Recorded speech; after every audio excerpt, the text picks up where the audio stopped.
Business इस वक्त आपका डिजिटली ग्रो कर रहा है। हमारे यहाँ अभी भी वो बिलबोर्ड, रक्शे के पीछे बैनर लगाना, अखबार में इश्तिहार देना, अभी भी लोग उससे बाहर नहीं निकल रहे। लेकिन जो बड़े ब्रांड है जिन्होंने ग्रो किया है, आप उनकी हिस्ट्री उठा के देख लें, उनके पीछे जो मेजर कंट्रीब्यूशन आपको नजर आएगी वो डिजिटल मार्केटिंग की। अच्छा, डिजिटल मार्केटिंग हम बार बार एक वर्ड यूज़ कर रहे हैं, सुनने वालों को बताना चाहूँगा कि ये बहुत ब्रॉडर फील्ड है। मैं पूरी डिजिटल मार्केटिंग का एक्सपर्ट नहीं हूँ, ना मैं वो करता हूँ। हम लोग इसमें से बड़ी चंद चीदा चीज़ें जो करते हैं, जैसे हम जो एक्सपर्टीज़ है हमारी वो है परफॉर्मेंस मार्केटिंग। लोग समझते हैं कि मुझे अगर फेसबुक की ऐड चलानी आ गई, गूगल की ऐड चलानी आ गई तो मैं परफॉर्मेंस मार्केटियर। नो, वो आप सिर्फ ऐड चला रहे हैं, ठीक है, वो आप एक सिर्फ डिजिटल मार्केटियर है। परफॉर्मेंस मार्केटियर इससे ऊपर की चीज़ है, पाकिस्तान में बहुत कम है सर्टिफाइड खास तौर एक बिजनेसमैन है, उसके पास जो है वो रिस्ट्रिक्शन भी नहीं है पैसों को लेके, यानी वो इतनी अमाउंट रखता है कि वो अपना बिजनेस चला सकता है, उसके पास एक्सपीरियंस भी है। उसके लिए आप क्या कहना चाहते हैं कि उसको किन इश्यूज़ का सामना करना पड़ सकता है? और एक मज़े की बात मैं आपको बताता चलूँ कि जो हाफिज़ अहमद साहब हैं, जो हाफिज़ अहमद पॉडकास्ट वाले हैं, सबसे पहले वो उन्होंने जहाँ से अपनी शुरुआत की थी वो इनके पास गए थे, इनके प्लेटफॉर्म पे जाके उन्होंने अपना पॉडकास्ट रिकॉर्ड करवाया था। कुछ नहीं, हाफिज़ साहब बड़े अच्छे दोस्त हैं। हम ई कॉमर्स की जर्नी इकट्ठी हमारी एक जगह से स्टार्ट हुई है। तो हाफिज़ साहब के साथ एक मैंने सेशन रिकॉर्ड किया था, तो वो ख़ुद भी काफ़ी दफ़ा बता चुके हैं इसके बारे में, तो मुझे भी बताने में कोई मज़ाक़ नहीं है। उसमें कुछ डिस्कशंस ऐसी हुई थी जो हमारे कुछ कॉमन स्टेक होल्डर्स के अगेंस्ट थी, तो वो मैंने उसको मुनासिब नहीं समझा। अस्सलाम वालेकुम जी, मैं ही इमरान चौधरी और आप देख रहे हैं हमारा चैनल काले लीड़े। हमेशा की तरह हम किसी ऐसी शख्सियत को अपने पॉडकास्ट में इनवाइट करते हैं जिनसे हमें बहुत कुछ सीखने को मिल सकता है। तो आज हम बात करना चाहते हैं डिजिटल मार्केटिंग के बारे में, कि जिस तरह आजकल आप देखते होंगे कि बहुत से लोग जो हैं वो अपने बिज़नेस को ग्रो करने के लिए सोच रहे होते हैं, लेकिन कौन सा बेस्ट प्लेटफॉर्म ऐसा होता है जिससे हम अपने बिज़नेस को ग्रो कर सकते हैं।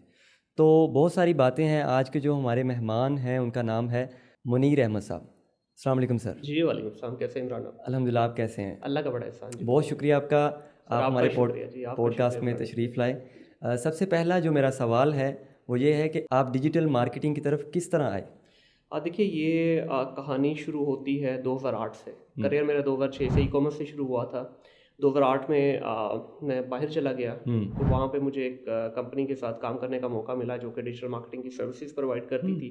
तो उसके बाद से बस ये जर्नी जो है, जैसे जैसे टाइम गुजरता गया तो ये जर्नी आगे चलती गई। फिर ई कॉमर्स को भी क्योंकि मैं साथ लेके चल रहा था, तो ये दोनों हैंड्स इन हैंड्स चलती हैं, और इसका भी इस वक्त तो दौर ही डिजिटल मार्केटिंग का है। हाँ जी, बिल्कुल इसी तरह है, क्योंकि आप देखेंगे कि हमारे हर तरफ तकरीबन लोग जो हैं वो इस चीज़ की तरफ ही भागते हैं कि हमें कोई ऐसा प्लेटफॉर्म मिलना चाहिए जहाँ से हम अपने बिज़नेस को लेके ग्रो कर सकें। बिल्कुल ऐसे ही इमरान। अभी मैं बल्कि ये बोलूँगा कि पाकिस्तान में अभी भी इसका मैच्योरिटी का लेवल उस तरह से अचीव नहीं हुआ जो बाहर हो चुका हुआ है, क्योंकि बाहर तो हर बिजनेस इस वक्त आपका डिजिटली ग्रो कर रहा है। हमारे यहाँ अभी भी वो बिलबोर्ड, रक्शे के पीछे बैनर लगाना, अखबार में इश्तिहार देना, अभी भी लोग उससे बाहर नहीं निकल रहे। लेकिन जो बड़े ब्रांड है जिन्होंने ग्रो किया है, आप उनकी हिस्ट्री उठा के देख लें, उनके पीछे जो मेजर कॉन्ट्रीब्यूशन आपको नजर आएगी वो डिजिटल मार्केटिंग की नजर आएगी। बिल्कुल ऐसा ही है।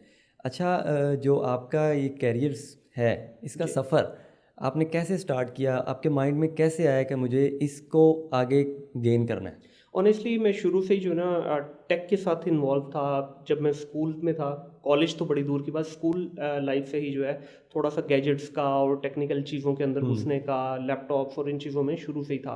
फिर जैसे यूनिवर्सिटी लेवल पे आए तो उस वक्त थोड़ा रुझान ज़्यादा बढ़ने लगा। फिर कुछ सब्जेक्ट्स भी इसी तरह के पढ़े कि जिनके अंदर जो है ये सारा कंप्यूटर और इन चीज़ों का था। फिर मैंने इसकी ट्रेडिंग शुरू कर दी। अच्छा। मैं चीज़ें लेता था फिजिकल स्टोर से और ऑनलाइन बेचनी शुरू कर दी थी। और उस वक्त अगर किसी को याद हो, आपके सुनने वाले, मेरे सुनने वालों में से, हाँ जी। 2006 में एक पेज हुआ करता था hafizcenter.pk के नाम हाँ से। जी। तो ये हफीज सेंटर जो मार्केट है उसी के कुछ ताजरों ने बनाया हुआ था, तो उसके ऊपर एक अच्छी ट्रैफिक थी उस वक्त के हिसाब से। हाँ तो जी। मैं हफीज सेंटर की 2 दुकानें मैंने फिक्स की थी, एक लैपटॉप की और एक मोबाइल की। हाँ। वहाँ से मैं जाता था, पहले तो एक एक से स्टार्ट किया, वहाँ से लेके इधर आके पेज पे लगा देता था, और यहाँ पे अच्छे पैसे मिलने शुरू हो गए। एक स्टूडेंट के लिए 2006 में एक अच्छी खासी वो थी। और उस वक्त जब पास आउट हो ही रहे थे तो साथ ही मेरे करियर का आगाज़ हुआ टेलनॉर पाकिस्तान से। तो एक यंग बच्चा 20 साल उस वक्त मेरी एज थी, 20 साल का बच्चा, उसको एक मल्टीनेशनल के अंदर काम करने का मौका मिल जाए, फिर साथ साथ में इसको लेके चलता रहा, क्योंकि वो वहाँ पे मेरी वो जॉब हुई थी, लेकिन जो मेरा पैशन था वो गैजेट्स के अराउंड ही था। मैं हर महीने तकरीबन मोबाइल चेंज करता था, तो वो शौक भी पूरा हो रहा था, साथ साथ पैसे आने शुरू हो गए। तो मैंने कहा यार इससे बेहतर तो कोई चीज़ हो ही नहीं सकती। फिर दुबई चले गए, दुबई में भी यही सीन हुआ। दुबई में 2nd मंथ था मेरा, तो मैंने अपनी पहली ट्रांजेक्शन की वहाँ पे भी। अच्छा। तो वहाँ पे भी फिर आहिस्ता आहिस्ता अपना रास्ता बनाते गए, रास्ता आपको मजा आना शुरू हुआ कि यार ये बिजनेस? सर मजा नहीं, चस आनी शुरू हो गई। फिर आहिस्ता आहिस्ता मैंने वहाँ पे भी इसी तरह किया कि 3-4 शॉप्स के साथ मैंने अपना जो है ना रिलेशन बढ़ाना शुरू किया। एंड पे फिर मैंने 2 उनमें से फाइनल करके फिर मैं क्या करता था कि 4-5 डिवाइसेस इकट्ठी ले ली, लाके घर में रख ली, बेचते गए, जैसे फिर बिकी फिर जाके ले ली। तो इस तरह से ये सिलसिला जो है 2000 तकरीबन 16 तक चलता रहा। तो वहाँ से फिर ये साथ साथ डिजिटल के भी अपनी एक्सपर्टीज़ है, क्लाइंट्स को भी सर्विसेज बेचते रहे, खुद भी अपने ब्रांड्स भी बीच में किए। उसके बाद से अब तक जो है मेरा ख्याल है मल्टीपल ब्रांड्स की सर्विसेज भी दे चुके हैं। उसके अलावा अपनी भी बहुत सारी जो प्राइवेट लेवल की जो प्रोडक्ट्स हैं उनको भी सेल कर रहे हैं डिफरेंट प्लेटफॉर्म पे। तो डिजिटल मार्केटिंग जो है ये बेसिकली मैं पिछले 1-1.5 साल से इस पर बात करनी शुरू की अपनी ई कॉमर्स कम्युनिटी में कि इसके बगैर अब प्राइवेट लेबल हो या आपका ड्रॉप शिपिंग कर रहे हो या आप कोई भी बिजनेस काम कर रहे हो, वो इसके बगैर अब चलने वाला नहीं है। तो ये भी मजबूरी बन चुकी हुई है। जिन लोगों ने उस वक्त अडॉप्ट करने की कोशिश की वो आज बड़े अच्छे सेटल्ड हैं। जिन लोगों ने वही सिंगल प्लेटफॉर्म की उस वक्त बातें करते रहे और आज भी सिंगल प्लेटफॉर्म में वो पीछे तो नहीं रहे, बट वो ये है कि वो रिस्ट्रिक्ट हो गए हैं। वो एक ही वो कुजे में बंद है, बाउंड होकर हमने दुनिया देखना शुरू कर दी। ठीक है, एक जगह से अगर आपको रिस्पॉन्स अच्छा नहीं आ रहा तो you can move to the second platform, second से नहीं आ रहा you can move to the third one. तो ये आपके पास पावर होती है। बिल्कुल ऐसे ही। अच्छा, कितने अरसे से एक तो ये आप इस डिजिटल मार्केटिंग को लेकर चल रहे हैं, और सेकंड बात ये है कि इसमें आपने अब तक कौन सी चेंजेस देखी हैं जो सबसे पहले आप जब स्टार्ट किया था आपने और अब तक? यार देखें, मैं अगर इसको 2008 से बोलूँ तो डिजिटल में मैं इन्वॉल्व हूँ, 2006 से ई कॉमर्स में इन्वॉल्व हूँ, तो 16-18 साल हो गए दोनों डोमेन्स में। इसका हमने जो ओवरऑल पैटर्न देखा है चेंज होते वो ये समझ लें पत्थर के ज़माने से लेके आज हम 2024 में एआई के ज़माने में आ चुके हैं। ठीक है, तो इसका जो पूरा ग्राफ अगर आप देखें ना तो इसके ट्रेंड्स बहुत क्विकली चेंज होते हैं। अच्छा, डिजिटल मार्केटिंग हम बार बार एक वर्ड यूज़ कर रहे हैं, सुनने वालों को बताना चाहूँगा कि ये बहुत ब्रॉडर फील्ड है। मैं पूरी डिजिटल मार्केटिंग का एक्सपर्ट नहीं हूँ, ना मैं वो करता हूँ। हम लोग इसमें से बड़ी चंद चीदा चीज़ें जो करते हैं, जिससे हम जो एक्सपर्टीज़ है हमारी वो है परफॉर्मेंस मार्केटिंग। हाँ जी। अब परफॉर्मेंस मार्केटिंग का पाकिस्तान में बहुत कम लोगों को पता है, जो अपने आप को क्लेम भी करते हैं कि मैं परफॉर्मेंस मार्केटर हूँ, वो है नहीं है। हाँ जी। ठीक है, क्योंकि ये एक पूरी साइंस है, it's beyond running an ads. लोग समझते हैं कि मुझे अगर फेसबुक की ऐड चलानी आ गई, गूगल की ऐड चलानी आ गई तो मैं परफॉर्मेंस मार्केटर। नो, वो आप सिर्फ ऐड चला रहे हैं। ठीक है, वो आप एक सिर्फ डिजिटल मार्केटर है। परफॉर्मेंस मार्केटर इससे ऊपर की चीज़ है। पाकिस्तान में बहुत कम है सर्टिफाइड खास तौर पे। तो हमारे पास एजेंसी में इस वक्त 3 सर्टिफाइड परफॉर्मेंस मार्केटर है जो इसको पूरे को लीड करते हैं। ये बिजनेस साइंस है, पूरी साइकी है, जिसको आप प्लानिंग से लेके एग्जीक्यूशन तक किस स्टेज में कवर करते हैं। तो इसमें बहुत सारी चीज़ें चेंज आई। जिस तरह मैंने लास्ट में कहा कि एआई का दौर है। इस वक्त एक और मार्केट में नया शोर चल रहा है, मैं तो उस पर बिलीव नहीं करता जी सारी जॉब्स रिप्लेस हो जाएंगी, ह्यूमन रिप्लेस हो जाएगा, एआई टेक ओवर कर लेगा। भाई एआई को कौन बना रहा है? पॉसिबल नहीं है। हाँ, एआई को कौन बना रहा है? वी आर द वन ना। Yes, we are the one who are feeding the AI, who is I mean देखिए, अगर आप एआई की बात करें, क्या है? एक टूल है। ठीक है, और एक टेक्नोलॉजी है। उसके अंदर किसने फीड करना है? मैंने, आपने, तीसरे ने, चौथे ने फीड करना है। हमारी फीड की बेस के ऊपर उसने मिच्योरिटी लेनी है। तो जैसे जैसे हम उसको मिच्योर करते जाएंगे, हाँ एक चीज़ ज़रूर है, नकम्मे बच्चों का वाकई ही करियर तंग होने वाला है। हो भी गया है और होने वाला भी आगे जाके। तो जो अच्छा काम करने वाले हैं वो इनफैक्ट उनकी पे स्केल भी बढ़ जाएगा, उनकी प्रोडक्टिविटी बढ़ जाएगी, उनकी आउटकम जो है वो इतनी प्रीमियम होगी कि उनको फिक्र नहीं होगी। जहां वो मिसाल दे रहा हूँ, अगर कोई कंटेंट राइटर था, आज से पहले कंटेंट राइटर अगर आर्टिकल लिखता था दिन में 2, आज वही content writer with perfection, with premium quality is writing 3 to 4 articles extra. तो 5 कर रहा है जहाँ 2 कर रहा था। तो उसकी जॉब गई या बेहतर हुई? बेहतर हुई ना, बेहतर हुई, बिल्कुल ऐसे ही। अच्छा, जिस तरह आपने एआई का जिक्र किया, कुछ लोगों को यहाँ तक इसका पता नहीं है कि एआई है क्या। बेसिकली एआई आर्टिफिशियल इंटेलिजेंस है, तो इसका डिजिटल मार्केटिंग में क्या रोल हो सकता है? देखिए, एआई ने बेसिकली जितनी आपकी ओवरऑल ब्रॉडर स्पेक्ट्रम में अगर बात करें, बड़े कैनवस पे पिक्चर को पेंट करें, तो जो आईटी है हमारी, आईटी इंफॉर्मेशन टेक्नोलॉजी की जो डोमेन है, इस पूरे के ऊपर इसने पेनिट्रेट किया है। एआई ने हर चीज़ में अपना रोल प्ले करना शुरू कर दिया, चाहे वो राइटिंग हो, चाहे वो डिजाइनिंग हो, चाहे वो आपकी स्क्रिप्ट आप उसके लिखवाना चाह रहे हैं, कुछ भी आप करना। जी, जिस तरह इवन मैं अभी एक प्लेटफॉर्म देख रहा था, ये जो हम पॉडकास्ट कर रहे हैं। हाँ जी। ठीक है, अब मैं अभी क्या करता हूँ, पहले टू बी ऑनेस्ट मेरे पास एक रिसर्चर था जो पूरी रिसर्च करता था, सवाल लिखता था, तो वो मेरे लिए भी मुश्किल होती थी कि यार क्या स्क्रिप्टेड काम कर रहा हूँ मैं, ठीक है। अब मैं क्या करता हूँ, मुझे अभी लेट्स से इमरान चौधरी के साथ एक पॉडकास्ट करनी है, मैं जाऊँगा इमरान चौधरी साहब का थोड़ा सा प्रोफाइल दूंगा, थोड़ा सा बैकग्राउंड दूंगा और आपके बारे में बता दूंगा और उसको कहूँगा भाई मुझे बेस्ट आंसर, पूरी हिस्ट्री निकाल के आपके सामने हिस्ट्री निकाल के दे देनी है, ठीक है। तो इसी तरह से हमारे डिजिटल के अंदर अब इसके थ्रू हम जो इसके पूरे पूरे पैटर्न्स लिखवाते हैं, ठीक है। हम इसके जितने क्रिएटिव्स हैं, क्रिएटिव्स बनवाना शुरू कर दिए हैं, हम इसकी डिफरेंट अप्रोचेस के ऊपर काम कर रहे होते हैं। तो उससे हमें बेनिफिट ये मिला कि एक तो स्पीडी हो गया काम, ठीक है, और दूसरा जो हमारा जितना कॉपीराइटिंग का काम है वो आसान हो गया। जितना हमने डिफरेंट प्लेटफॉर्म्स का डेटा लेना था, पहले हम डेटा जो स्क्रैपिंग है वो मल्टीपल टूल्स पे जाके करते थे। अब बहुत सारे एआई के टूल ऐसे आ गए कि आप सिंगल जगह पे कमांड देते हैं, आपको सारी जगह का डेटा निकाल के आपके सामने रख देता है। तो अपने कंपेटिटर का एनालिसिस करना, कोई कैंपेन नई आपने डिजाइन करनी है तो उसके बारे में बजाय इसके आप अपना बजट लगा के रिसर्च करके कुछ जाया करके सीखें, तो भाई सीखे हुए जो ऑलरेडी हैं उनसे ले लो। हाँ जी, ठीक है। तो यह है कि फायदे हैं, बिल्कुल बहुत सारे फायदे हैं। बल्कि आजकल तो जिस तरह आपने कहा कि पहले इतनी मेहनत करना पड़ती थी, अब तो एक जस्ट आपने क्लिक करना है, एक टॉपिक देना है उनको और उसने पूरी डिटेल निकाल के बाहर रख देना। बिल्कुल ऐसे है। लेकिन इमरान एक प्रॉब्लम भी हुई है यहाँ पे। अच्छा, जहाँ पे हम इसके पॉजिटिव एस्पेक्ट की बात करें वहाँ थोड़ा सा नेगेटिव भी हुआ है। इसकी वजह से हमारे जो नखट्टू रिसोर्सेज थे ना, जो निकम्मे रिसोर्सेज हैं, वो और निकम्मे होते जा रहे हैं। पहले क्या था कि उनके ऊपर एक टास्क आपने डाल दी, जिम्मेदारी डाल दी, तो उनको कहीं ना कहीं से करना ही पड़ता था। अब वो क्या हो गया कि वो टोटल इसके ऊपर रिलाई करना शुरू कर दिया। हम अब फिजिकली जो है ना वो इसमें, सर फिजिकली तो छोड़े, वो तो हम पहले ही वैसे ही कंप्यूटर वाले लोग फिजिकल ये देख रहे हैं, ये माशाल्लाह ये एक टाइम में मेरे 6 पैक हुआ करते थे, आजकल फैमिली पैक है सिर्फ, ठीक है। वो तो छोड़ दें आप। इससे प्रॉब्लम क्या हुई है कि हमारी सोचने समझने और मेहनत करने की सलाहियत जो है ना वो इसने छीन ली है। ऐसा ही है। अच्छा, जो इंटेलिजेंट रिसोर्स है, जो हाई इंटेलेक्ट रिसोर्स है, वो इससे ज्यादा बेहतर फायदा उठा रहा है। जो लो इंटेलेक्ट वाले हैं वो क्या कर रहे हैं, कॉपी पेस्ट करके आपको काम दे रहे हैं। काम की प्रोडक्टिविटी और क्वालिटी के अंदर फर्क आने लगे है। तो लेकिन ये ज्यादा देर चलेगा नहीं। इस तरह के जो रिसोर्स है इवेंचुअली या तो उनको इस डोमेन से आउट होना पड़ेगा या उनको इसके साथ जो है ना प्रॉपर जेलअप होना पड़ेगा। बिकॉज ये एआई का जितना सारा हम गेम करते हैं, ये सारा प्रॉम्प्ट बेस है, ये सारा कमांड बेस है। इसके अंदर अब तो नई पोजीशंस आ गई हैं। एआई प्रॉम्प्ट इंजीनियर की एक पोजीशन है और वो हाईली पेड है कंपेयर टू हमारे नॉर्मल रिसोर्सेज, वो हाईली पेड है।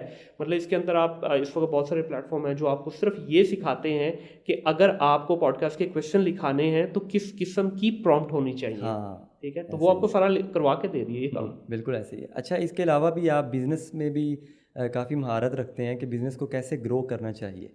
तो एक जैसे नया स्टार्टअप है, कोई बंदा नया बिजनेस अपना लेके चलता है, तो उसको कौन सी स्ट्रेटजी जो है वो अपनानी चाहिए? देखिए इमरान, बिजनेस वाली ये बात जो है ना, ये जैसे जब भी ये टॉपिक सामने आता है ना, तो मैं ऊपर से तो खुश हो रहा होता हूँ लेकिन अंदर से दिल रो रहा होता है। एज ए नेशन हमारी यूनिवर्सिटीज़ के अंदर, हमारे कल्चर के अंदर एंटरप्रेन्योरशिप को प्रमोट ही नहीं किया जा रहा। हम सिर्फ जॉबियंस बना रहे हैं और जॉबियंस भी उस लेवल के बना रहे हैं कि जो आगे जाके कोई फ्लरिश नहीं करते अपने करियर में। तो एंटरप्रेन्योरशिप का तो फुकदान है ही है हमारा। अब प्रॉब्लम ये है कि कोई भी बच्चा ये समझता है, ख़ासतौर पे जब से ये फ्रीलांसिंग का एक थोड़ा सा शोर चलना शुरू हुआ है, तो बच्चा ये समझता है कि अच्छा अगर उसको टेक्निकल स्किल आ गए तो it's good enough to open a company. वो वहीं से डिजास्टर शुरू होता है। जिस दिन बच्चा सोचता है ना कि मुझे स्किल आ गया, अब मैं कंपनी खोल सकता हूँ, समझ लीजिए वहां से उस दिन से उसका डिक्लाइन शुरू हो गया। प्रॉब्लम ये है कि बिजनेस एक थॉट प्रोसेस का नाम है, इट्स एक्यूमेन, और ये हर बंदा नहीं कर सकता और इसके पीछे बड़ा एक्सपीरियंस चाहिए होता है। देखिए एक्सपीरियंस तो टाइम के साथ आएगा इमरान। माँ के पेट से कोई ये नहीं है कि आज मतलब हम निकले हैं, कुछ सीखा है और आगे। प्रॉब्लम ये है कि हम जो सीखे हुए भी है ना, हम या तो उनकी सुनना नहीं चाहते, या कोई जो ऑलरेडी एक्सपीरियंस्ड है वो सिखाना नहीं चाहते। हमारे यहाँ प्रॉब्लम ये है कि अगर मुझसे कोई पूछेगा ना कि यार आप अपनी एजेंसी के कुछ गुर बता दो, तो मैं समझूंगा यार ये शायद मेरा रिस्क छीनने आया है। हालांकि ऐसा नहीं है। जितना आप ज्यादा लोगों को एम्पावर करेंगे उतना ही ज्यादा आपके पास आएगा। फॉर एग्जाम्पल अभी आप मुझसे क्वेश्चन पूछ रहे हैं, भाई अगर मैं इन क्वेश्चंस के आंसर नहीं करूंगा तो एक टाइम में मेरा नॉलेज भी तो रफ्टी हो जाएगा ना। बिल्कुल मेरा भी आगे फुल स्टॉप लग जाएगा, मैं कहाँ से सीखूंगा। बिल्कुल ऐसे हो सकता है आपकी इस पॉडकास्ट के अंदर कोई आप ऐसी चीज पूछ लें जिसका मुझे आंसर नहीं आता होगा, तो it will be a complete alarming situation for me कि भाई ये इस चीज का तुम्हें नहीं पता था, go back and do your research. और मैं घर जाके काम करूंगा, ठीक है। तो बिजनेस जो है ये एक प्रोसेस का नाम है। इसमें खास तौर पे जब हम स्मॉल स्केल पे बात करते हैं, you got to deal with everything. आपको बिजली का बिल भी देखना है, आपको ऑफिस बॉय के नखरे भी देखने हैं, आपको आने वाले मेहमानों के चाय पानी का ख्याल भी करना है, आपकी ऑफिस में लाइट चलेगी उसका भी देखना है, जनरेटर का आपको फ्यूल भी लेना है, हर चीज का देखना है, ईच एंड एवरीथिंग। सीईओ लिखना साथ में बहुत आसान है, बिल्कुल, लेकिन उस कुर्सी का हक अदा करना बहुत डिफिकल्ट है। ठीक है, तो पहले सीखिए। जिस तरह आपने स्किल सीखने के लिए कोई इंस्टीट्यूशन ज्वाइन किया, स्किल सीखने के लिए आपने कोई कोर्स ज्वाइन किया, लाइकवाइज आपको इधर भी कुछ ना कुछ सीखना होगा। प्रॉब्लम ये है ही कोई नहीं, मुझे नहीं इस वक्त मेरे को माइंड में ऐसा इंस्टीट्यूट नहीं आ रहा लाहौर के अंदर जो एंटरप्रेन्योरशिप सिखाता हो। हाँ, मैं यही सवाल आपसे पूछने वाला था कि अब सबसे बड़ी बात ये होती है कि एक बंदा जो है वो स्किल सीखना तो चाहता है, लेकिन उसके पास कोई ऐसा सच प्लेटफॉर्म नहीं होता कि वहाँ से एक्चुअल जो वो सीखना चाह रहा है वो उसको मिल सके। प्रो कल्चर डेवलप करना पड़ेगा। ये चीज़ें शायद इंस्टीट्यूट तो नहीं सिखा सकता। अनफॉर्चुनेटली जो हमें टेक्निकल स्किल सिखा रहे होते हैं, माजरत के साथ बुरा भी लगेगा कुछ लोगों को, उन्होंने जिंदगी में कभी एक पेनी का बिजनेस किया है? उन्होंने कभी जिंदगी में उस कोर्स का बिजनेस करके देखा है? हाँ। अब अगर मैं डिजिटल मार्केटिंग सिखा रहा हूँ, या मैं अमेजोन सिखा रहा हूँ, या मैं शॉपिफाई सिखा रहा हूँ, या मैं दराज सिखा रहा हूँ, भाई पहले ये जान लीजिए क्या मैंने लाइफ में कभी किया है कुछ? हाँ, सबसे पहले मैंने कभी कोई स्टोर रन किया अपना? क्या मैंने उसको ऐसे बिजनेस लेके चला हूँ? ये देखना जरूरी है। तो एंटरप्रेन्योरशिप एक कल्चर डेवलप करने से आएगा। छोटे छोटे जो इंस्टीट्यूशंस अभी बनने जा रहे हैं या बनना चाह रहे हैं, बड़े इंस्टीट्यूशंस को उनको अपनी अम्ब्रेला में लेना होगा। अभी मुझे याद पड़ता है, मेरा ख्याल है उस्मान आसिफ साहब ने डेप्सिंग के अंदर शायद शुरू किया है, और नेटफोल भी इस तरह के कुछ इकदाम लेता रहता है। तो इस लेवल पे हो रहा है काम अभी। वो कुछ जो छोटे लेवल के बिजनेसेस अभी जो स्टार्ट हो रहे हैं, ग्रो करना जा रहे हैं, उनको अपनी अम्ब्रेला में लेते हैं, उनको नर्चर करते हैं। तो आई थिंक सो इस कल्चर को एक बड़े अम्ब्रेला पे लेके जाना होगा, बड़े कैनवस पे हमें पेंट करना होगा, तब ये बिजनेसमैन पैदा होंगे। अदरवाइज हम स्कूलों में वही बस जॉबियंस ही निकालते रहेंगे। अच्छा, एक बिजनेसमैन है, उसके पास जो है वो रिस्ट्रिक्शन भी नहीं है पैसों को लेके, यानी वो इतनी अमाउंट रखता है कि वो अपना बिजनेस चला सकता है, उसके पास एक्सपीरियंस भी है, उसके लिए आप क्या कहना चाहते हैं कि उसको किन इश्यूज़ का सामना करना पड़ सकता है? देखिए, इश्यूज दो तरह के हैं। एक तो वो मसाइल हैं जो आपको आते हैं आपके बिजनेस को लेके, आपके कल्चर से रिलेटेड, आपके इन्वायरमेंट से रिलेटेड, जो पाकिस्तान में है। अब जिस तरह पाकिस्तान में मुझे जो सबसे बड़ा प्रॉब्लम है ना, वो ये है कि हमारे इस इन्वायरमेंट के अंदर ईज ऑफ डूइंग बिजनेस। हाँ जी, ये सेंटेंस को दोबारा सुनिए, ईज ऑफ डूइंग बिजनेस। ये एक ऐसा सेंटेंस है जिसने पूरी दुनिया का नक्शा चेंज कर दिया है। आपका दुबई जाए, 72 घंटे के अंदर आपकी कंपनी आपके टेबल पे पड़ी हुई है, along with bank accounts, along with all the documents, and after 72 hours you are completely officially authorised to do business in the UAE. ठीक है, ये क्या है? ईज ऑफ डूइंग बिजनेस है। यूके की बात करें, 24 घंटे के अंदर आपका जो है ना कंपनी खुलती है। यूएस के अंदर 24 घंटे में खुलती है, and they are charging very less amount of money. जितनी आसानी हो सकती है वो फौरी तौर पे उससे देखिए फायदा क्या होगा। हाँ जी, एक शख्स है, उसके माइंड में कोई आइडिया आया है, ठीक है, वो बजाय इसकी अपनी एनर्जी उस आइडिया के ऊपर लगाए, उस बेचारे की सारी एनर्जी ड्रेन हो रही है कहाँ पे? ये चिंगी पिंगी कामों में। हाँ जी, कि भाई अब उस डिपार्टमेंट से अप्रूवल ले लो, अब यहाँ रजिस्ट्रेशन करा दो, अब यहाँ करा दो, कोई प्रॉपर सेटअप नहीं है। सबसे बड़ा चैलेंज ये है। दुनिया में क्या होता है, जैसे आपका बिजनेस छोटा होता है, आपकी प्रॉब्लम्स बड़ी होती हैं। जैसे जैसे ग्रो करता है, you come out of that issues, आप एक स्मूथ फीलिंग में जाना शुरू होते हैं। हमारे यहाँ उल्टा है। हमारे यहाँ छोटे बिजनेसेस को इतना इशू नहीं है। जैसे अब थोड़ा सा ग्रो करने की तरफ जाते हैं तो हमें 36 डिपार्टमेंट आपको आके तंग करना शुरू कर देते हैं, 36 तरह के मिसाइल आपको आना शुरू हो जाते हैं, आप बड़ा होने नहीं देते। अब इसकी मैं हमेशा एक मिसाल देता हूँ। इमरान के पाकिस्तान में जो सबसे बड़ा हमारे माइंडसेट का इशू है ना, हाँ जी, हम एक स्ट्रबन माइंडसेट के साथ चल रहे हैं। हम एक, मैं ये अक्सर मिसाल कोट करता हूँ, आज भी कर देता हूँ, कि हम इस कमरे जितना डिपार्टमेंटल स्टोर खोलेंगे, हाँ जी, और हम उसको पोर्ट्रे क्या करेंगे, छोटी जी हट्टी पाई है में, ठीक है, छोटा ये बकाला पाया, खुद ही उसको जो है ना एक marketing complicated. On the other hand दुनिया क्या करती है? अब इंडिया क्या करता है? हाँ जी, इंडिया इतने कमरे में खोलेगा और वो आपको ये दिखाएगा भजन पूरा शहर ही खोल दिया उसने। हाँ जी, ठीक है, वो इतना बड़ा उसको पोर्ट्रे करेंगे। ये गोरा साइंस है बेसिकली, कि आप अपनी चीज को इस तरह से मार्केट करो कि वो दिखे कि हाँ कि मैं कुछ आया है, कुछ आया है मार्केट में नया। वो यहाँ नहीं है। अब आप इसकी मिसाल यूँ ले लीजिए, अभी आजकल गाड़ियों का पाकिस्तान में पिछले कुछ 1.5-2 साल से काफ़ी भरमार हुई है। हाँ जी। अब जो लोकल ब्रांड है ना, उसकी जब नई लॉन्च आती है तो किसी को कानो कान खबर नहीं होती। छोटा सा एक इवेंट करा देंगे, 2-4 बंदे अच्छे बुला के और चाय पानी करा के, चलो मेरा प्रा निकलो बाहर, ठीक है। ऑन द अदर हैंड अब चाइनीज़ ब्रांड देखिए आपके साथ क्या कर रहा है। हाँ जी, अब BYD एक ब्रांड की लॉन्च हुई है पिछले हफ्ते, ब्रांड लॉन्च, अच्छा, मॉडल लॉन्च नहीं हुई, हाँ, ब्रांड गाड़ी नहीं उन्होंने आपको अभी हवाले करनी, ना कोई गाड़ी की बात हो रही है, अब इस तरह ब्रांड लॉन्च हुआ है सर। उन्होंने मुसीबत डाली है पाकिस्तान पूरे में, पूरा सोशल मीडिया आपका भरा पड़ा है। हाँ जी, ठीक है, इसी तरह ये है स्ट्रेटजी। अब वो जिसको नहीं भी पता ना, या जिसने नहीं भी लेनी BYD, उसको भी पता चल गया यार ये ब्रांड लॉन्च हुआ है। हाँ जी, अब वो क्यूरियोसिटी उन्होंने डेवलप कर दी। अब जिस दिन वो आएगी गाड़ी, अब सोचिए उस दिन उसकी क्या हाइप क्रिएट हो। तो हमें बिजनेस के अंदर एक माहौल पैदा करना होगा, हमें लोगों को ईज ऑफ डूइंग बिजनेस की अम्ब्रेला के अंदर लेके आना होगा। जितने हमारे स्टेक होल्डर्स हैं, जितने हमारे चैम्बर्स हैं, जितने हमारी एसोसिएशंस हैं, इनको खड़ा होना पड़ेगा, इनको छोटे बिजनेसेस को एम्पावर करना पड़ेगा, इनको ये समझना होगा और इनको इस चीज़ को रियलाइज करना होगा कि यार ये भी हमारी औलाद है। ठीक है, अब ये क्या कर रहे हैं, ये बड़े अच्छा काम कर रहे हैं, ये सारे जितने लोगों का मैंने नाम लिया, लेकिन ये क्या कर रहे हैं, ये पले हुए बच्चे को अपने साथ लगाते हैं। हाँ, वो भाई जिसको पालना है उसको जरूरत है, पला हुआ तो ऑलरेडी जवान बच्चा है, बिल्कुल बिल्कुल, ठीक है, वो तो खुद कुछ कर लेगा। आपको जरूरत है या उस बच्चे को जरूरत है एक दूसरे के हाथ ज्वाइन करने की।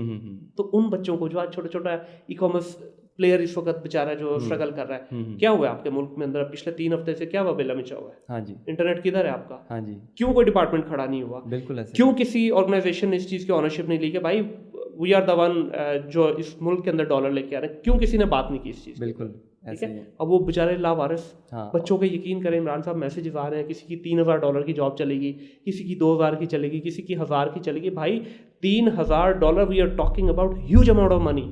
ठीक है, $3,000 का मतलब क्या है सर? हाँ जी, 7-7.5 लाख रुपया, पाकिस्तानी, ठीक है, पाकिस्तानी। और यू नेवर नो कि उससे बेचारा कितने लोगों का घर पाल रहा होगा। ऐसा ही है। अब जब वो बाउंड हो चुका है, उसका काम नहीं हो रहा, तो उसके लिए तो मसले हैं सर, मसले हैं। और वो अब ये नहीं पता कि ये कब तक चल सकता है। सर आपके साथ एक स्टैट शेयर करता हूँ। हाँ जी, नंबर एग्जैक्ट मेरे ज़हन में अभी नहीं है। दुबई का स्टैट्स आया, खाली दुबई के, मैं यूएई की बात नहीं कर रहा, दुबई के स्टैट्स आए हैं 3,700, मेरे जेन से नंबर निकल गया, अभी नहीं आ रहा मेरे जेन में सर। एक बड़ी अमाउंट, मैसिव अमाउंट में लोगों ने कंपनियां रजिस्टर्ड की हैं दुबई में इन 2024। अभी 2024 पूरा नहीं हुआ। On the other hand India के साथ कंपैरिजन किया, हमारा और इंडिया का सिर्फ 400 का फर्क है। वो कितनी पॉपुलेशन है और हम कितनी पॉपुलेशन है, वो कितनी बड़ी कंट्री है, हम कितने उसके अगेंस्ट कंट्री हैं। यहाँ से हमारी कंपनी रजिस्ट्रेशन में और उनकी कंपनी रजिस्ट्रेशन में सिर्फ चंद 100 का फर्क है। ठीक है, देख लें, कंपनियां यहाँ से गई हैं। अब वो बच्चा क्या करेगा जो यहाँ से निकल गया ना, वो डॉलर नहीं आपके पास लेके आएगा। हाँ, वो वापस नहीं आएगा। अच्छा, एक चीज़ और मेरे जहन में यहाँ पे आती है कि जिस तरह बहुत से बच्चे इस तरह हैं जिनका इंटरेस्ट होता है कि हम डिजिटल मार्केटिंग, अमेज़ोन या जो भी ऑनलाइन हमारा बिजनेस है उसकी तरफ आएँ, अपनी एक कंपनी खोलें या जो भी जिस सीक्वेंस में भी वो लेके चलना चाहें इसको। लेकिन होता ये है कि हम यहाँ पे हमारे जो पेरेंट्स हैं वो रिफ्यूज़ होते हैं, वो देखते हैं कि हमारा जो दूसरा भतीजा है या दूसरा कोई भी है वो डॉक्टर बनता है तो हमें अपने बच्चे को डॉक्टर बनाना चाहिए।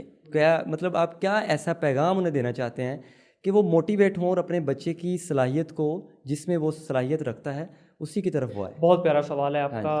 खुदारा जितने पेरेंट्स हमें सुन रहे हैं, आपसे ये इल्तमास है, आपसे दरख्वास्त है, आपसे ये अर्ज़ी है कि प्लीज़ अपने बच्चों के टैलेंट को एक्सप्लोर करने का मौका उनको भी दें और आप खुद भी करें। अपने बच्चों को इस चीज़ का मौका दें कि वो जिस डोमेन में इंटरेस्ट रखते हैं उसमें जाएं। हाँ जी, इमरान साहब, सीधी बात है, एक बच्चा क्रिकेटर बनना चाहता है, ठीक है, आप उसको रेसलर बनाएंगे, डू यू रियली बिलीव कि वो अपना 100% पुट इन करेगा? नहीं कर सकता। तो भजन जो वो करना चाहता है ना, अब मैं आपको इसकी एक छोटी सी मिसाल देता हूँ। मैं अभी पिछले दिनों अपनी पॉडकास्ट में भी जिक्र किया, मैं अभी कुछ अर्सा पहले नॉर्वे गया हुआ था, तो वहाँ मेरी एक मुलाकात हुई गोरे PhD डॉक्टर से। हाँ जी, PhD डॉक्टर है, गोरा है, ठीक है, उनकी जो वाइफ है वो भी PhD है। अब हम जब उनके घर गए तो उनका बच्चा जो है ना वो आया, तो उसने पीछे एक बैग लटकाया हुआ, तो वो मेरे भतीजे के साथ ना खेलना शुरू हो गया। उसमें से जगलिंग का सामान निकाल के और मुख्तलिफ सर्कस की चीज़ें निकाल के, तो वो फिर बता रहा था कि ये मेरा बेटा है, तो ये अभी सर्कस की क्लास लेने गया हुआ था। अब जस्ट इमेजिन कि एक बाप डॉक्टर, माँ डॉक्टर, PhD डॉक्टर है, मतलब इससे ऊपर क्या डिग्री? और बच्चा क्या कर रहा है? बच्चा क्या कर रहा है? वो इस वक्त वो सीख रहा है आपका जगलिंग सीख रहा है। उसने 4-5 आर्ट करके दिखाए। कहता है कि यार इसका इंटरेस्ट सर्कस में है और इतनी खूबसूरत इसकी वहाँ पे जो नर्चरिंग हो रही है, इसकी जो स्किल्स हैं इतने बेहतर शार्प हो रहे हैं, तो मैं इसको कहा बेटे आप ये करना चाहते हो तो करो। हमारे यहाँ कोई बाप देगा इजाज़त को? माँ इजाज़त देगी?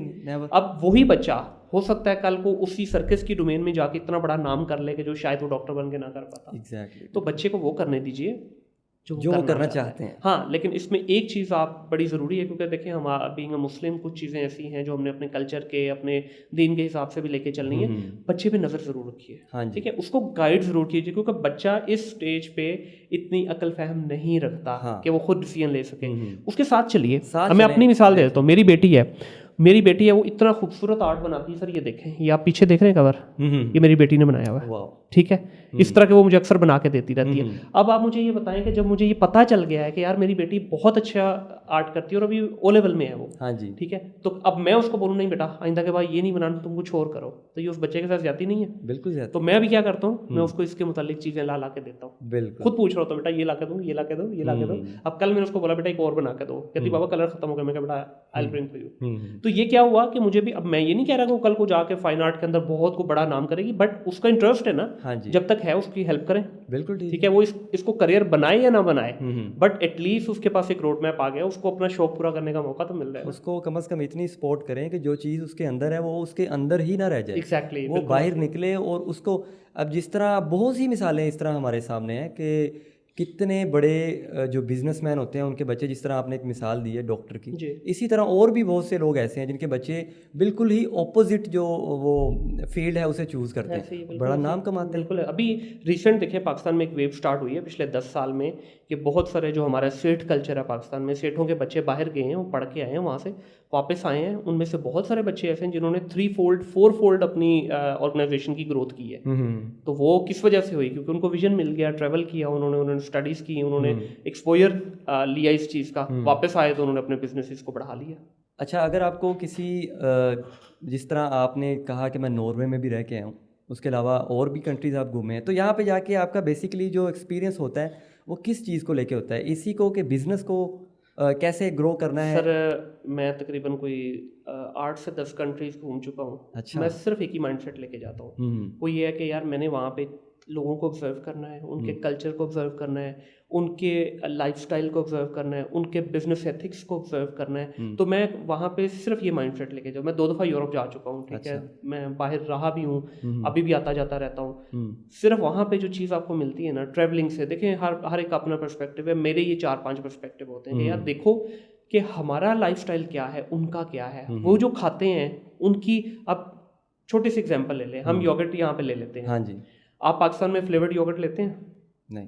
ठीक है, वहाँ पे सर चलती है, और वहाँ फ्लेवर्ड नहीं है, वो फ्रूट योगर्ट है। हमारे यहाँ पे आप मैंगो योगर्ट लें, मैंगो का एसेंस डाला हुआ है उन्होंने, वहाँ आपको मैंगो के चंक्स मिलेंगे उसमें। आप स्ट्रॉबेरी ले लें, स्ट्रॉबेरी के चंक्स, ऑर्गेनिक चीज़ें बनाई हुई हैं, ऑर्गेनिक बनाई हुई, और जो लिखा है वो है। पाकिस्तान का एक बहुत बड़ा ब्रांड है, मैं नाम लिए बगैर, मैंने उसका हमारे हर घर में वो मशरूब इस्तेमाल होता है। यहाँ पे उन्होंने मशरूब के ऊपर 10 फलों की तस्वीर दी हुई है। वही सेम ब्रांड सेम बॉटल जब वहाँ गई है नॉर्वे के अंदर, मैंने स्वीडन में देखी थी, स्वीडन में गई है, तो स्वीडन में सर उसके ऊपर हर चीज़ ब्रांड सब कुछ वैसे लिखा है, उर्दू में लिखा है, फल हटा दिया है। क्यों हटाया है? इसलिए हटाया है कि उन्होंने इधर से गर्दन से पकड़ना है, पाजी फल कितने ने, तो सीधे बेचे, सिर्फ फ्लेवर पा के ले आए हो। हाँ जी, ठीक है, तो वहाँ जो है बताना पड़ेगा, एंड दे डोंट माइंड। अगर आपका फ्लेवर्ड है तो फ्लेवर्ड ही बेचो भाई, कोई मसला नहीं है, बट जो है वो बताना पड़ेगा, ठीक है। वो कहानी नहीं चलेगी कि बच्चों को पागल बना रहे हो यहाँ पे आवाम को, आप बेच भी महंगा रहे हो सारा। तो वहाँ पे आपको सर कल्चर देखने को मिलता है उनका, उनकी लाइफस्टाइल देखने को मिलता है। वहाँ पे आपको 90 साल का बाबा ग्राउंड में दौड़ता हुआ नजर आएगा। हमारे यहाँ पे 45 के बाद अपने आप को डिक्लेयर कर देते हैं, खत्म जी, गोडे गिट्टे जवाब देंगे। वहाँ जवाब नहीं देते। 90 साल के बाबे को इमरान साहब मैंने वहाँ पे ग्राउंड में भागते हुए देखा है, ठीक है। 90 साल के माई बाबे को वहाँ पे देखें। हमारे यहाँ पे आपको कभी को कपल देखा आपने वॉक करते हुए 60-70 साल का? नहीं, वहाँ पे बेचारे बेड पे पड़े हुए। हाँ जी। वहाँ यकीन करें मल्टीपल टाइम मैंने ये चीज़ देखी है कि साथ उन्होंने अपना कुत्ता चला रहे हैं, माई बाबा ने एक दूसरे के हाथ पकड़े हुए हैं और रिम के वॉक मार रहे हैं, ठीक है, साइकिलें चला रहे हैं, स्विमिंग कर रहे हैं, वो इंजॉय करते हैं लाइफ को। हम रोटी कपड़ा मकान में फंसे हुए हैं, बस सुबह से लेकर शाम तक एक ही हमारा काम होता है और उसको आगे बढ़ने की कोशिश नहीं करते। अच्छा, एक सवाल मेरा जो आपसे है, सेकंड लास्ट सवाल है, उसके बाद आखिरी सवाल और हम ख़त्म करेंगे। सवाल ये है कि अगर आपको बिज़नेस के लिए ज़ाती इंतखाब करना पड़े कि कौन सा which platform is best for me, तो कौन सा होगा वो? अच्छा, ये सवाल आपका थोड़ा सा टेढ़ा है, इसको सीधा करते हैं पहले तो। पहले तो बिजनेस का इंतखाब कौन सा होगा, मुझे जब भी मौका मिलेगा मैं हमेशा डिजिटल बिजनेस को प्रेफर करूंगा, क्योंकि मेरा टेम्परामेंट पिछले 18 साल में डिजिटल वाला हो गया है। ठीक है, मुझे अगर कोई कहे ना कि रेस्टोरेंट खोल लो, कोई फार्मेसी खोल लो, कोई मेडिकल स्टोर पे कोई काम कर लो, गारमेंट्स की, भाई सॉरी, मेरा वो टेम्परामेंट नहीं है। ठीक है, क्योंकि मैंने 18 साल इन उंगलियों से कंप्यूटर चलाया है, 18 साल से मैंने डिजिटली चीज़ों को देखा है, तो मेरा माइंड वहाँ ज़्यादा बेहतर काम करता है। वहाँ मैं समझता हूँ कि मैं बेहतर चीज़ों को फ्रेम कर सकता हूँ, बेहतर स्ट्रक्चर कर सकता हूँ कंपेयर टू फिजिकल बिजनेस। अब प्लेटफॉर्म की बात करते हैं तो अभी डिजिटल तो पहली चॉइस होगी मेरी, डिजिटल बिजनेस। अब डिजिटल के अंदर देखिए हम अपने आप को लॉक नहीं करते, हम कहते हैं कि भाई हमें प्यार होना चाहिए अपनी डोमेन से, अपने बिजनेस से। हाँ जी, प्लेटफॉर्म से कभी प्यार नहीं करना, प्रोडक्ट से कभी प्यार नहीं करना, सेंटिमेंट्स आ जाएंगे। ठीक है, जब फील्ड में रहते हुए कोई और भी ऑफ कोर्स। अब देखें, पहले एक टाइम था, मैं पाकिस्तान में, जिस तरह मैंने बताया vCenter.pk से मेरा सफ़र शुरू हुआ, फिर उसके बाद दुबई में दुबेज़ल पे चला गया, दुबेज़ल के बाद Souq.ae पे चला गया। अब Souq.ae इस वक्त Amazon.ae है। ठीक है, जैसे वो चेंज आया हमने उसके ऊपर अडॉप्ट कर लिया। पाकिस्तान आया तो मैंने दराज पे, GoTo, ये वो क्लिक की, आई शॉपिंग, अभी तो उनमें से बहुत सारे रहे भी नहीं, उन पे काम शुरू कर दिया। फिर दोबारा पाकिस्तान में अमेज़ोन की बात होना शुरू हुई, मैं अमेज़ोन पे वापस चला गया। अब हम खाली अमेज़ोन पे नहीं कर रहे भाई, हम अमेज़ोन पे भी कर रहे हैं, हम शॉपिफाई पे भी कर रहे हैं, हम टिकटॉक शॉप के ऊपर भी काम कर रहे हैं, हम वॉलमार्ट पे भी काम कर रहे हैं, हम एटसी पे काम कर रहे हैं, हम ईबे पे काम कर रहे हैं। क्यों? यार ये सारे प्लेटफॉर्म आपको डिजिटली एनेबल करते हैं ना पैसा कमाने के लिए, तो करो भाई। आपकी प्रोडक्ट है, जहां उसको फेवर मिलती है, जहां वो बिक सकती है, बेचो। यानी एक पे स्टक नहीं होना चाहिए, स्टक अपॉर्चुनिटी है ना भजन। ये ऐसे ही है इसकी मिसाल कि आपका एक रेस्टोरेंट लाहौर में है, हाँ, दूसरा आपने खोल लिया जाके इस्लामाबाद में, तीसरा खोल लिया कराची में, चौथा खोल लिया आपने फैसलाबाद में, तो आपको कोई रोक तो नहीं रहा। आप अब पाकिस्तान से निकल के आप दुबई में जाके खोल लें, आप सऊदी में खोल लें, आप कतर में खोल लें, जहाँ दिल करता है खोल लें। तो this is how basically a businessman always think कि भाई उसको अपॉर्चुनिटी चाहिए, उसको ग्रो करना है, उसको एक जगह रुकना नहीं है। क्योंकि एक जगह रुकने का मतलब ये है कि आपने बस स्टक होना है और बाउंड, बस इसी जोन में रहना है। एक चीज़ और इसमें आपको बड़ी मिसाल अच्छी दूंगा, वो बहुत सारे हमारे बुजुर्गों को बुरी भी लगेगी, गल्ले वाले माइंडसेट से निकले। हाँ, गल्ला क्या होता है पता ही होगा? हाँ जी, एक जगह पे बस नहीं गल्ला वो रखते नहीं आज भी हमारी दुकानों में, वो पैसे रखने वाला गल्ला ही कहते हैं मेरा ख्याल उसको। हाँ, रजिस्टर कहते हैं इंग्लिश में, कैश रजिस्टर के माइंडसेट से बाहर निकलिए। आप मिसाल उठा के देख लें, 3-3 नस्लें एक ही दुकान पे बैठी हैं। क्यों? नहीं पुत्र, गल्ला छड़ के गया तो तेनू तो मुलाजमा ने बेच के खा जाना है। ये माइंडसेट आपको ग्रो नहीं करने देता। जिस दिन आप इस माइंडसेट से बाहर निकलेंगे, आप एक ब्रांच से दूसरी ब्रांच, दूसरी से तीसरी ब्रांच, तीसरी से चौथी ब्रांच, उन्हीं पैसों में से यानी आप आगे की तरफ ग्रो करें। ऑफकोर्स ये कहना चाहते हैं। हाँ, तो डिजिटल में भी आपके पास यही एडवांटेज है कि डिजिटल में कोई गल्ले का कॉन्सेप्ट नहीं है। ठीक है, the entire finance grip is under your hand. हाँ जी, जैसे मर्जी उसको कर लें, कोई मसले वाली बात नहीं है। ग्रो का बाउंड्रीज नहीं है। पाकिस्तान से बैठ के, अब आपके लिए सरप्राइज होगी ये चीज़, ना मेरा पाकिस्तान में कोई क्लाइंट है, ठीक है, ना मैं पाकिस्तान में काम करता हूँ। अच्छा, सिर्फ मैं यहाँ से एम्प्लॉयज़ लेता हूँ। पाकिस्तान मेरा सारा एम्प्लॉयज़, कुछ मेरे कनाडा से एम्प्लॉयज़ हैं, लेकिन 95% मेरे एम्प्लॉयज़ पाकिस्तान में हैं। मेरे सिर्फ 2 या 3 क्लाइंट टोटल पाकिस्तानी, बाकी सारे मेरे यूके, यूएस और मिडल ईस्ट में क्लाइंट है। क्योंकि वो इन चीज़ों को समझते हैं। सर मैंने लेना ही नहीं क्लाइंट यहाँ से। ठीक है, मुझे बल्कि कुछ दिन पहले अली बाद साहब बैठे थे, वो कहते यार तुमने ये पॉडकास्ट से क्या कमाया है? अच्छा। मैंने कहा जी आप जैसे दोस्त कमाए हैं। ठीक है, कहता बिजनेस नहीं मिला। मैं कहा मैं बिजनेस करता ही नहीं पाकिस्तान में, तो मुझे मिलना कहाँ से है जब आपने करना ही नहीं। ठीक है, अब आप मुझे कहेंगे यार मेरे साथ काम कर लो, तो मैं आपसे ये कहूँगा कि भाईजान माजरत, मैं तो पाकिस्तान में काम ही नहीं करता, तो फिर मुझे यहाँ से बिजनेस मिलेगा कैसे? तो कहने का मकसद है कि आपके लिए बाउंड्रीज नहीं है। मैं पाकिस्तानी हूँ ना, ठीक है, यहीं बैठा हूँ, लाहौर में ही बैठा हूँ। हाँ जी, काम बाहर कर रहा हूँ सारा, मजे लगे हुए, अल्लाह ने मौजे लगाई हुई, अल्लाह लगाई रखे। बिल्कुल ठीक है। अच्छा, मैं ये हमारे जो मुनीर अहमद साहब हैं, ये पॉडकास्ट भी करते हैं, बेसिकली होस्ट हैं ये, और इनके पास बहुत से गेस्ट आते हैं, आप इनको सर्च कर सकते हैं यूट्यूब पे। और एक मज़े की बात मैं आपको बताता चलूँ कि जो हाफिज़ अहमद साहब हैं, जो हाफिज़ अहमद पॉडकास्ट वाले हैं, सबसे पहले वो उन्होंने जहाँ से अपनी शुरुआत की थी वो इनके पास गए थे, इनके प्लेटफॉर्म पे जाके उन्होंने अपना पॉडकास्ट रिकॉर्ड करवाया था। और वो पता नहीं वो आप अपलोड नहीं कर सके, लेकिन ये है कि उसके बाद से उन्होंने स्टेप लिया। थोड़ी ये स्टोरी आखिर में हमें बताएं। कुछ नहीं, हाफिज़ साहब बड़े अच्छे दोस्त हैं।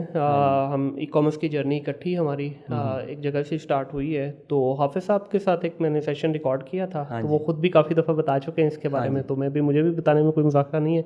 उसमें कुछ डिस्कशंस ऐसी हुई थी जो हमारे कुछ कॉमन स्टेक होल्डर्स के अगेंस्ट थी, तो वो मैंने उसको मुनासिब नहीं समझा। ठीक है, क्योंकि मेरी एक लीगल टीम है, वो प्रॉपर मेरे कंटेंट को पहले देखती है। ठीक है, क्योंकि I don't want to get into any trouble जहाँ पे कोई मेरे ऊपर, क्योंकि मैं जब क्लेम करता हूँ कि मैं प्योर एजुकेशनल कंटेंट करता हूँ, मैं कंट्रोवर्शियल कंटेंट नहीं करता, मैं मिर्ची नहीं लगाता, ठीक है, मैं ऊपर तड़का नहीं फेंकता, तो फिर आपको उस तरफ जाना भी नहीं चाहिए। तो उसमें कुछ ऐसा कंटेंट था जो मुनासिब नहीं था, ठीक है, क्योंकि मेरे पास उसके प्रूफ नहीं थे। हाफिज साहब ने जो बातें की, या तो देखें बात वो होती है कि आप बैठे हैं, दूसरी तरफ आपका ओपोनेंट बैठा है, मैं बीच में अगर एज ए होस्ट बैठा हूँ तो फिर मेरे पास पूरा राइट है। अब मैंने आपकी बात सुन ली, दूसरी साइड की अगर स्टोरी मेरे पास नहीं है तो वो थोड़ा मुनासिब नहीं लगता। तो हाफिज साहब ने वहाँ से जो है उनका बड़ापन है कि उन्होंने कहा यार ठीक है, जैसे आप बेहतर समझो। तो मैंने वो कंटेंट अपलोड नहीं किया, लेकिन नेक्स्ट डे हाफिज साहब को वो आइडिया अच्छा लगा पॉडकास्ट का, और वहाँ से उन्होंने अपना स्टार्टअप किया। सर वो एग्जीक्यूशन में उस बंदे से आगे कोई नहीं है। एग्जीक्यूशन में ही इज द मास्टरपीस। 24 घंटे में जाके भाई साहब ने अपना इक्विपमेंट लिया और पॉडकास्ट शुरू कर दिया, और अल्हम्दुलिल्लाह आज सारे देख रहे हैं, one of the best podcaster है, there is no doubt about it. अच्छा, एक चीज़ और इसमें है कि वो मैंने सुना था कि वो सबसे लेंथी पॉडकास्ट आपका रिकॉर्ड हुआ था, तकरीबन 3 घंटे तक ये चला था। जी, वो तकरीबन हाँ कोई 2 घंटे 45-50 मिनट का पॉडकास्ट था, बिल्कुल ऐसा ही है। सर बहुत शुक्रिया, आपने अपना टाइम सर दिया। आपका शुक्रिया जी, थैंक यू सो मच। बहुत शुक्रिया।